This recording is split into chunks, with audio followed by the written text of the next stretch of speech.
బెంగళూరు చిన్నస్వామి స్టేడియంలో ఆర్సీబీ విజయోత్సవ వేడుకల్లో తొక్కిసలాట. ఘటనలో 11 మంది మృతి, 47 మందికి తీవ్ర గాయాలు.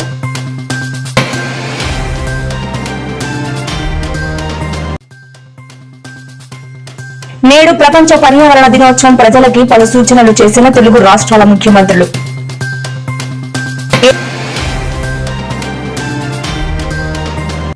ఏపీలో రేపటి నుంచి మెగా డిఎస్సీ అభ్యర్థుల ఆవేదనలు పట్టించుకోవాలని మంత్రి నారా లోకేష్ కు షర్మిల విజ్ఞప్తి.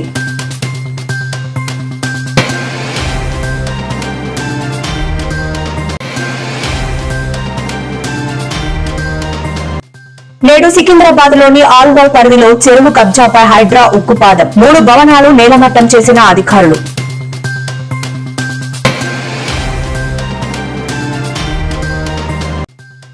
నేడు తెలంగాణ కేబినెట్ భేటీ, పలు కీలక నిర్ణయాలు తీసుకున్న రేవంత్ సర్కార్. బెంగళూరు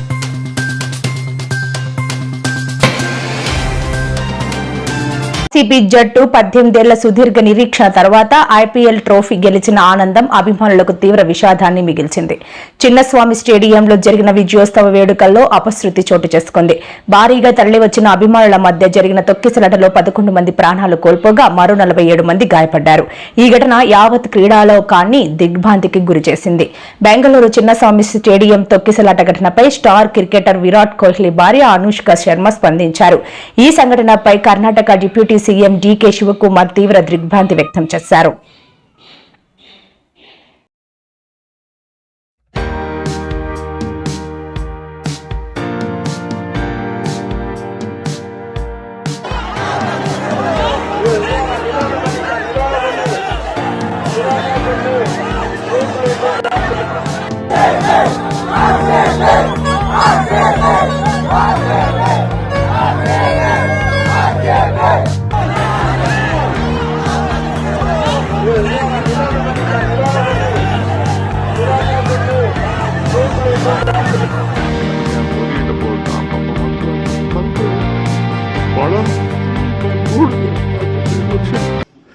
ಮಕ್ಕಳು ಎಲ್ಲ ಈ ರೀತಿ ಆಗಿದ್ದು ಏನು 10 ಜನ ನಾನು ನೋಡಿದ್ದೀನಿ ನನ್ನ ಕಣ್ಣಲ್ಲೇ. ಅದನ್ನು ಯಾರು ಯಾವ ಫ್ಯಾಮಿಲಿನೂ ಡೈಜೆಸ್ಟ್ ಮಾಡ್ಕೊಳ್ಳೋಕೆ ಸಾಧ್ಯ ಇಲ್ಲ. ಪೊಲೀಸ್ ಕಮಿಷನರ್ ಅವರು ನನಗೆ ಇಮಿಡಿಯೇಟಾಗಿ 10 ಮಿನಿಟ್ಸಲ್ಲಿ ಕ್ಲೋಸ್ ಮಾಡ್ಸೋಕ್ಕೆ ಮಾಡಿ ಅಂತ ಹೇಳಿದ್ರು. ಇಮಿಡಿಯೇಟ್ ನಾನು ರಶ್ ಮಾಡಿದೆ ಅಲ್ಲಿಗೆ. ಪಾಪ ಅವ್ರು ಪೊಲೀಸ್ ಕಮಿಷನರ್ ಬಂದು ಹೇಳಿದ್ರು, ಇತ್ತಿರಿ 1-2 ಹೆಚ್ಚು ಕಮ್ಮಿ ಆಗಿದೆ, ಸ್ವಲ್ಪ ಇಮಿಡಿಯೇಟ್ ಆಗಿ ರಶ್ ಮಾಡಿ 10 ನಿಮಿಷದಲ್ಲಿ ಮುಗಿಸೋಕ್ಕೆ ನೀವು ಏರ್ಪಾಟ್ ಮಾಡಿ ಅಂತ ಅಂದ್ಬಿಟ್ಟು ಉಳಿಸ್ಕೊಂಡು ಹೋಗಿ ತಕ್ಷಣ ಅವರು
నిదానికి కొంచెం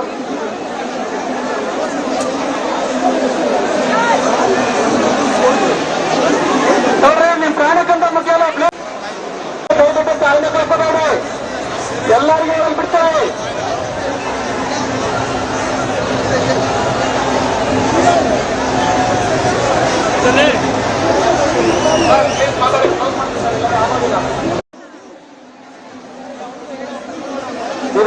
ನಿಧಾನಕ್ಕೆ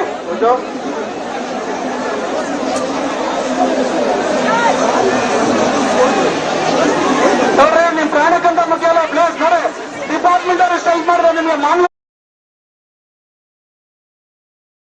పర్యావరణ దినోత్సవం సందర్భంగా పర్యావరణ పరిరక్షణకు ప్రతి ఒక్కరూ కారోన్ముఖులు కావాలని ముఖ్యమంత్రి రేవంత్ రెడ్డి సీఎం చంద్రబాబు పిలుపునిచ్చారు. ఈ మేరకు ఆయన తెలంగాణ సీఎంఓ కార్యాలయం ద్వారా ఒక సందేశం విడుదల చేశారు. ప్రకృతిని మనం కాపాడితే అదే మనల్ని కాపాడుతుందని తెలిపారు. ఈ ఏడాది పర్యావరణ దినోత్సవం ప్రధాన అంశమైన ప్లాస్టిక్ కాలుష్య నియంత్రణకు కట్టుబడి ఉందామని, ప్లాస్టిక్ వాడకాన్ని పూర్తిగా నివారించే ప్రతిజ్ఞ తీసుకుందామని పిలుపునిచ్చారు. నుంచి మా చెల్లెమ్మలకు విజ్ఞప్తి చేస్తున్నా, ఏ అన్నయ్యకు రాఖీ కట్టాలన్నా ఆయన మూల నక్షత్రం తెలుసుకోండి, దానికి సూటబుల్ విత్తనాలు ఇస్తాం. మీరు శుభం కోరుకుంటున్నారు, ఇప్పుడు బెస్ట్ విషెస్ ఇస్తున్నారు. కానీ భవిష్యత్తులో ఆయన భవిష్యత్తు బాగుండాలంటే నక్షత్రం, ఆ నక్షత్రానికి ఏ చెట్టు సూటబులో ఆ విత్తనాలతో అతనికి రాఖీ కట్టాల్సిందిగా మిమ్మల్ని అందరినీ కోరుతున్నా. ఈ సంవత్సరమే ఈ ఉద్యమానికి శ్రీకారం చుట్టాలి. ఈ రాఖీ పండుగ నుంచే ప్రారంభించాలి. ఎవరు కూడా అందరూ రాఖీలు తయారు చేసే వాళ్ళందరికీ విజ్ఞప్తి చేస్తున్నా, నక్షత్రం, చెట్టు పేరు, విత్తనం పేరు, ఈ రెండే ఉంటాయి. ఇది మీరు నచ్చిన వ్యక్తికి మీరు కట్టేటప్పుడు ఆయన నక్షత్రం కనుక్కొని దాన్నే కొనండి, అదే కట్టండి. దీనివల్ల రాష్ట్రం మొత్తం చెట్లు పెంచడానికి ప్రత్యక్షంగా పరోక్షంగా మీరు కృషి చేసినట్టు అవుతుందని చెప్పి నేను మీకు తెలియజేస్తున్నా. ఈరోజు ఇంకొక పక్కన మీరు చూస్తే నగర వనాలు 61 నగరాల్లో నియోజకవర్గాల్లో నగర వనాలు పెట్టారు. ఈ నగర వనాలు 175 నియోజకవర్గంలో పెడతాం. అదే మరి అన్ని నక్షత్రాలకు సంబంధించిన చెట్లు కూడా పెట్టమని చెప్పి అడిగాను. ఇప్పుడే ఫారెస్ట్ డిపార్ట్మెంట్ దానికి ముందుకు వచ్చారు. రాబోయే రోజుల్లో ప్రతి ఒక్క నగర వనాల్లో నక్షత్రానికి అనుకూలమైన చెట్లన్నీ ఉంటాయి. మీరు ఆ చెట్టుకు రాఖీ కట్టడం కానీ, నీళ్లు పోయడం కానీ, ఆ చెట్టును పెంచి పోషిస్తే మీ నక్షత్ర బలం బ్రహ్మాండంగా పనిచేస్తుంది. మీరు ముందుకు పోవాల్సిందిగానే మిమ్మల్ని కోరుతున్నా. గ్రామీణ ప్రాంతాల్లో మిమ్మల్ని అందరినీ ఒకటే కోరుతున్నాను, ఏదైతే ఇంత మునిపి వేస్ట్ కాంపోస్ట్ కింద కొన్ని సెంటర్లు పెట్టాం. ఇక్కడి నుంచి ప్రతి ఒక్క ఇంటి దగ్గర చెత్త కలెక్ట్ చేయాల్సిన అవసరం ఉంది. అందులో నుంచి ప్రోడక్ట్స్ అన్ని సెగ్రిగేట్ చేయాలి. ఏది కూడా వేస్ట్ కాదు, అన్ని రీసైక్లింగ్ ఉపయోగపడతాయి. ఈ రోజు ప్లాస్టిక్ ని మళ్ళా ప్లాస్టిక్ గాని ఇప్పుడే ఒక ఎగ్జిబిషన్ పెట్టారు. అనేక వస్తువులు తయారు చేస్తున్నారు. ఒక పక్క మన వరి నుంచి కూడా ఏదైతే వేస్ట్ ఉందో గడ్డితో కూడా కరెంట్ ఉత్పత్తి చేయడం, లేకుంటే బయోఫ్యూయల్ తయారు చేయడం అవకాశాలు ఉన్నాయి. ఈ విధంగా ఏదైనా పెంకులుంటే, సీసం ఉంటే మళ్ళా రీసైక్లింగ్ ఉపయోగించుకుంటాం. ఏవన్ మన కార్లకు ఉపయోగపడే వేస్ట్ ఏదైనా ఉంటే అలాంటి వేస్ట్ కూడా ఇంజన్లు గాని అవన్నీ రీసైక్లింగ్ ఉపయోగపడే పరిస్థితి వస్తుంది. దీన్నే సర్క్యులర్ ఎకానమీ అని పిలుస్తున్నాం. రాబోయే ఒక్క సంవత్సరంలో ఇవన్నీ కూడా డెమాన్స్ట్రేట్ చేసి ఆంధ్రప్రదేశ్ రాష్ట్రంలో ఏది వేస్ట్ కాదు, వేస్ట్ నుంచి సంపద సృష్టించే మార్గానికి అవసరమైన ఇన్సెంటివ్స్ ఇచ్చే బాధ్యత ఈ ప్రభుత్వాన్ని చెప్పి మరొక్కసారి మీ అందరికీ తెలియజేస్తున్నా. వైసీపీ నేత అంబటి రాంబాబుపై పోలీసులను బెదిరించినందుకు కేసు నమోదైంది. గుంటూరులో నిన్న వైసీపీ నిర్వహించిన వెన్నుపోటు దినం కార్యక్రమంలో పాల్గొన్న అంబటి రాంబాబుకు పోలీసులతో వాగ్వాదం జరిగింది. పోలీసులు నిరసన కార్యక్రమాన్ని అడ్డుకోవడంతో అంబటి రాంబాబు వారిపై ఆగ్రహం వ్యక్తం చేశారు. తీవ్ర పదజాలంతో విమర్శించారు. ఒకరినొకరు తీవ్రంగా నిందించుకుంటూ వేలు చూపిస్తూ ఘర్షణకు దిగారు. విధులకు ఆటంకం కలిగించారని పేర్కొంటూ పట్టాభిపురం పోలీస్ స్టేషన్లో అంబటి రాంబాబుతో పాటు మరికొందరు వైసీపీ నాయకులపై సెక్షన్ 353 కింద కేసు నమోదు చేశారు.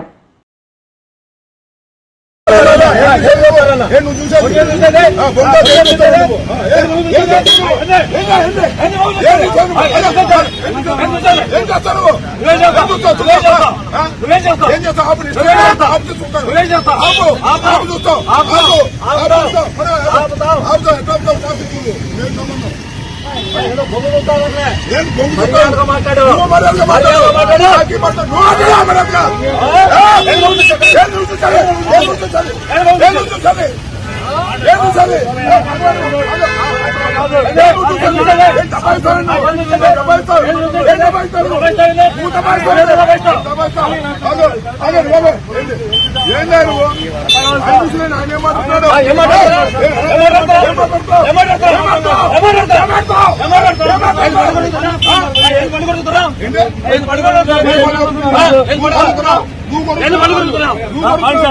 ప్రజల్ని డైవర్ట్ చేయడం కోసం ఎవరండి హైదరాబాద్ నుంచి నర్సిరెడ్డి అంటే ఎవరు ఒక పొట్టుకుంటాడు పుట్టుకొక్కలాగా ఆయన వచ్చి కామెడీ చేస్తున్నాడు, పద్దాలను చేస్తుంటాడు. ఏమంటాడండి ఆయన? తెలంగాణలో ముక్కోడు పోయాడు, ఇక్కడ తెక్కోడు పోయాడంట. ఏం మాట్లాడుతున్నావు? ఏమయ్యా చంద్రబాబు నాయుడు గారు, నువ్వేమో నవ్వుకుంటున్నావా ఏంటిది? మొన్న కూడా అంతే, ఇక్కడ ఎమ్మెల్యేల వినోద కార్యక్రమాలప్పుడు కూడా జగన్మోహన్ రెడ్డి గారిని తిట్టడం, కింద నవ్వుకోవటం. ఇవాళ కూడా ఆ బుడంకాయ లాంటి నర్సిరెడ్డిని పిలిపించుకోవటం, ముక్కోడు తెక్కోడు ఆనందపడటం. మీ వల్లనేవా? మీ అబ్బాయి ఒక పిల్లోడు, నువ్వేమో బొల్లోడివి అని మేము అన్నాం కదా, అది సంస్కారమా? ఇలా మాట్లాడటం మొదలెడితే మాకన్నా ఎక్కువ మాట్లాడగలరా? తప్పు నాయనా.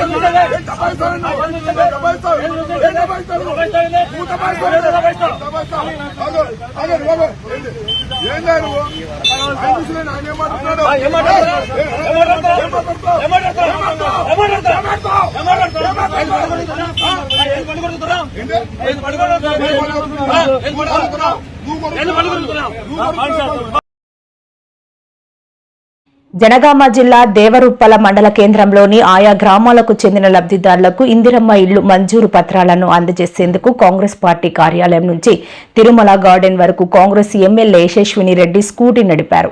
తన వెంట అనుచరులతో ర్యాలీగా పత్రాలు అందజేసే కార్యాలయం వరకు స్వయంగా స్కూటీ నడుపుతూ రావడం ఆసక్తికరంగా మారింది. కారులో కాకుండా ఒక సామాన్య మహిళల కార్యక్రమానికి హాజరయ్యారని కొంతమంది నెటిజన్లు హర్షం వ్యక్తం చేశారు. వద్దురా నాయన ఈ నయవంచన పాలన వద్దురా నాయన.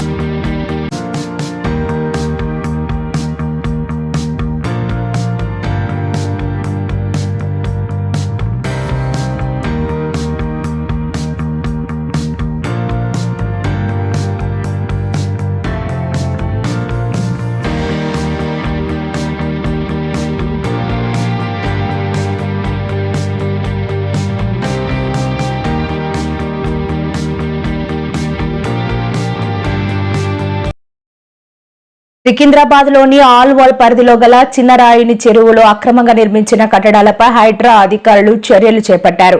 హైడ్రా సిబ్బంది రంగంలోకి దిగి చెరువు భూమిలో అక్రమంగా చేపట్టిన 3 భవన నిర్మాణాలను కూల్చివేశారు.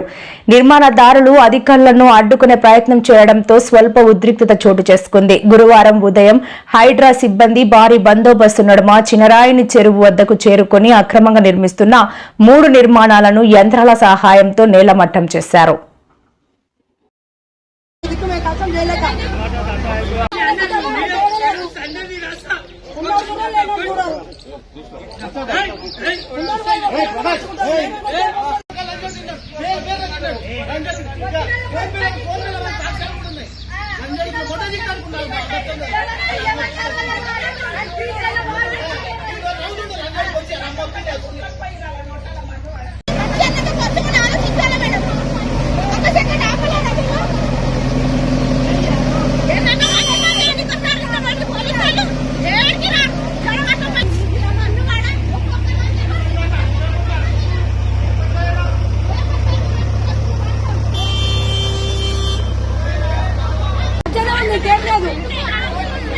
ఇప్పటికే అడ్డమైన రోగాలు షుగర్లు బీపీలు వచ్చి నాశనం అయిపోతున్నాం. దిక్కు మేము కష్టం చేయలేక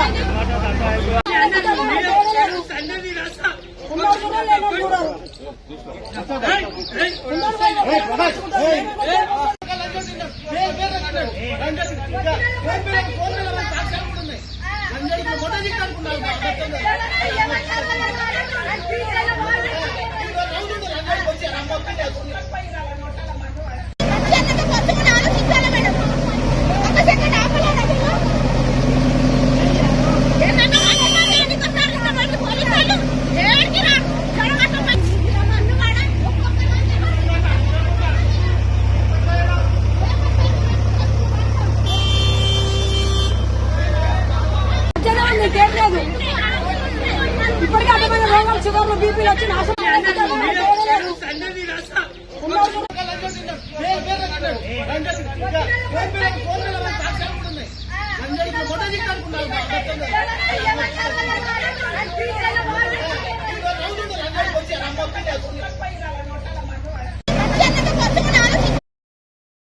ఈ విషయంలో అభ్యర్థులు తీవ్ర మానసిక వేదనకు గురవుతున్నారని షర్మిల పేర్కొన్నారు. విద్యాశాఖ మంత్రి నారా లోకేష్ రేపటి నుంచి డిఎస్సి పరీక్షలు నిర్వహించడం సరైన పద్ధతి కాదని లక్షలాది మంది అభ్యర్థులు ఆందోళన చెందుతున్నారు. నోటిఫికేషన్ ఇచ్చినప్పటి నుంచి పరీక్ష సమయానికి కేవలం 45 రోజులు మాత్రమే గడువు ఇవ్వడం ఎంతవరకు సమంజసం అని ఆమె ప్రశ్నించారు. ఇది మెగా డిఎస్సి కాదని అభ్యర్థులను మోసం చేసే దగా డిఎస్సి అని వారు వాపోతున్నారని షర్మిల తెలిపారు. రేట్లన్నీ పెంచేసి లిక్కర్ ని మొత్తం వాళ్ళ గుప్పిట్లోనే పెట్టుకుని ఓన్లీ క్యాష్ సేల్స్ అని చెప్పి అసలు ఆ డబ్బంతా ఎక్కడికి పోయిందో చెప్పకుండా నాసిరికం మందు సప్లై చేసి లిక్కర్ మాఫియాను తాడేపల్లి ప్యాలెస్ నుంచే నడిపింది వైసీపీ. ఇప్పుడు తెలుగుదేశం పార్టీ అదే ఎక్కడికక్కడ మళ్ళీ అదే లిక్కర్ వ్యాపారాన్ని తమ గుప్పెట్లో పెట్టుకోవాలని చూస్తున్నారు. డిఎస్సి నోటిఫికేషన్స్ విడుదల చేసిన తర్వాత కొన్ని లక్షల మంది అప్లికేషన్స్ చేయడం జరిగింది.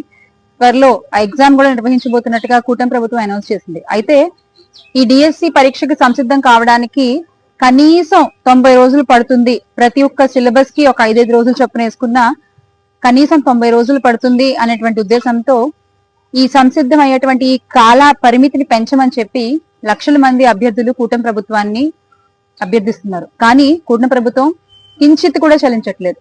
అంతేకాకుండా అసలు ఈ డిఎస్సి ఎగ్జామ్ జరగాలంటే ముందు టెట్ నిర్వహించాలి. టెట్ నిర్వహించిన తర్వాత డిఎస్సి ఎగ్జామ్ నోటిఫికేషన్స్ వస్తాయి. డిఎస్సి ఎగ్జామ్ నిర్వహిస్తారు మామూలుగా.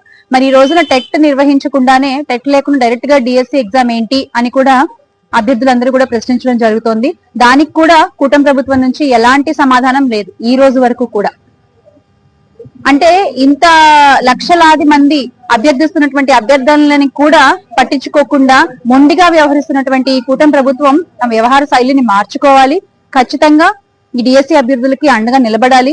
ఈ రోజున వాళ్ళ అభ్యర్థనలు ఏమీ పట్టించుకోవట్లేదని చెప్పి ధర్నాలు చేయడానికి నిర్ణయించుకుని వాళ్ళు రోడ్ల మీదకి దిగుతున్నటువంటి పరిస్థితి.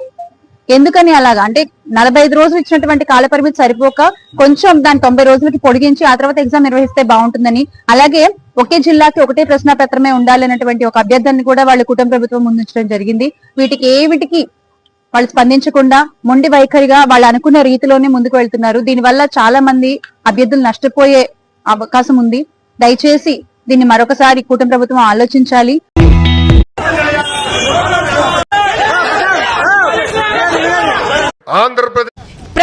ప్రశ్నిస్తా అని చెప్పి మాతో ఓట్లు వేసుకున్నారు సార్. డిప్యూటీ మినిస్టర్ గారు పవన్ కళ్యాణ్ గారు ఇప్పుడు మీ ప్రశ్నించే గొంతు ఏమైపోయిందండి? పర్మిషన్ తీసుకోవాలా సార్ ప్రశ్నించాలంటే మీరు ఎవరిదన్నా?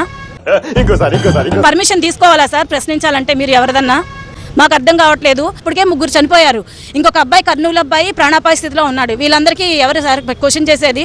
డిఎస్సి అభ్యర్థులు చచ్చిపోయిన వాళ్ళని తిరిగి బతికించగలరా అండి ఎవరన్నా సరే?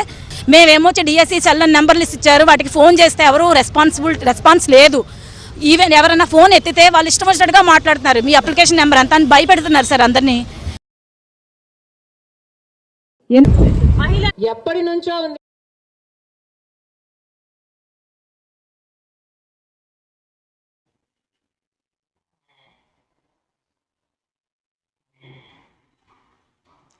ఇవాళ తెలంగాణ కేబినెట్ మీటింగ్ జరిగింది. సెక్రటరియేట్ లో సీఎం రేవంత్ అధ్యక్షతన మధ్యాహ్నం 3 గంటలకు కేబినెట్ సమావేశం నిర్వహించారు. కేబినెట్ భేటీలో కీలక నిర్ణయాలు తీసుకుంటున్నట్లు సమాచారం. రైతు భరోసా తేదీ, కార్యాచరణ ప్రకటన, బనకచెర్ల కాళేశ్వరంపై ఎన్డీఏఎస్ఏ నివేదిక మీద ప్రధానంగా చర్చించనున్నట్లు తెలుస్తోంది. ఉద్యోగుల డిఎడ్ సమస్యలపైన డిస్కస్ చేసే ఛాన్స్ ఉంది. ఎడ్యుకేషన్ డిపార్ట్మెంట్ లో అడిషనల్ డైరెక్టర్ పోస్టు, ఇతర విభాగాల్లో 16 పోస్టులు, అడిషనల్ పోస్టులు, ఫ్యాప్సీకి పన్ను మినహాయింపు, హ్యామ్ రోడ్స్ తదితర అంశాలపై చర్చించనున్నట్టు సమాచారం.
వచ్చే ఏడాది ఇదే రోజు 1 కోటి మొక్కలు నాటాలని సంకల్పం పెట్టుకున్నామన్నారు AP deputy CM Pawan Kalyan. Amaravati రాజధాని ప్రాంతం అనంతవరంలో ప్రపంచ పర్యావరణ దినోత్సవం వన మహోత్సవం కార్యక్రమం ప్రారంభమైంది. సభా ప్రాంగణంలో ఏర్పాటైన స్టాళ్లను పరిశీలించారు CM Chandrababu. Deputy CM Pawan Kalyan, కొంతమంది మంత్రులు, అధికారులు కూడా స్టాళ్లు పరిశీలించారు. ఈ సందర్భంగా ఏర్పాటు చేసిన కార్యక్రమంలో పవన్ మాట్లాడుతూ వచ్చే ఏడాది ఇదే రోజు 1 కోటి మొక్కలు నాటాలని సంకల్పం పెట్టుకున్నామన్నారు.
మిమ్మల్ని అందరినీ ఒకటే కోరుతున్నాను, ఏదైతే ఇంత మునిపి వేస్ట్ కాంపోస్ట్ కింద కొన్ని సెంటర్లు పెట్టాం. ఇక్కడి నుంచి ప్రతి ఒక్క ఇంటి దగ్గర చెత్త కలెక్ట్ చేయాల్సిన అవసరం ఉంది.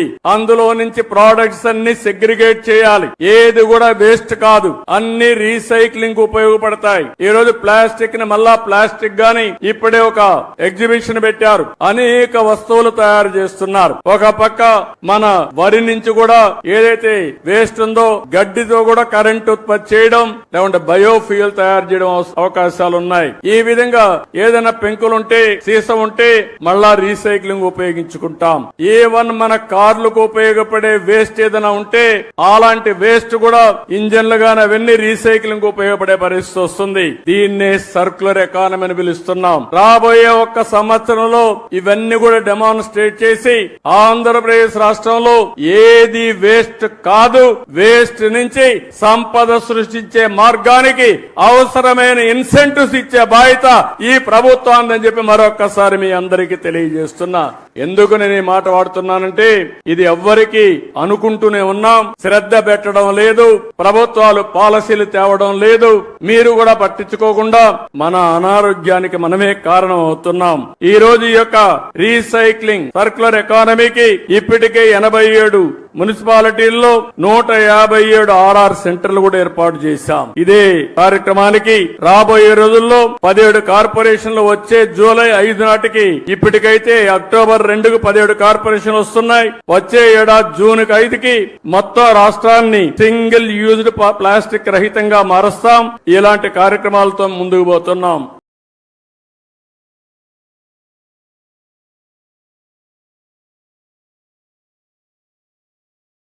ఎర్రగడ్డలోని మానసిక వైద్యశాలలో ఫుడ్ పాయిజన్ ఘటనపై రాష్ట్ర ప్రభుత్వం సీరియస్ అయింది. ఆసుపత్రిలో ఆహార పదార్థాల సరఫరా కాంట్రాక్టర్ను తొలగిస్తూ ఆదేశాలు జారీ చేసింది.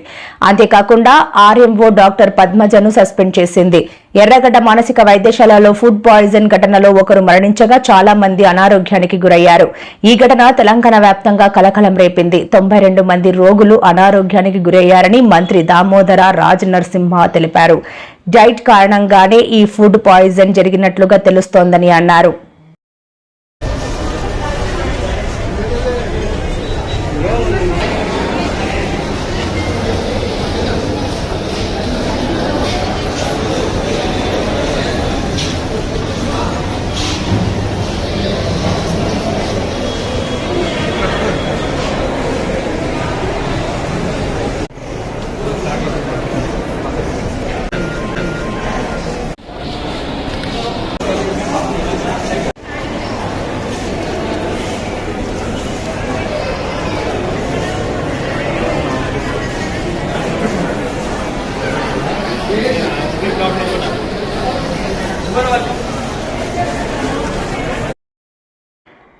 దేశంలో కరోనా వైరస్ కేసులు మళ్లీ ఆందోళనకర స్థాయిలో పెరుగుతున్నాయి. గత కొద్ది రోజులుగా తగ్గుముఖం పట్టినట్లు కనిపించిన మహమ్మారి ఇప్పుడు మళ్లీ విజృంభిస్తుండటంతో ప్రజల్లో భయాందోళనలు వ్యక్తమవుతున్నాయి. దేశవ్యాప్తంగా యాక్టివ్ కేసుల సంఖ్య గణనీయంగా పెరిగింది.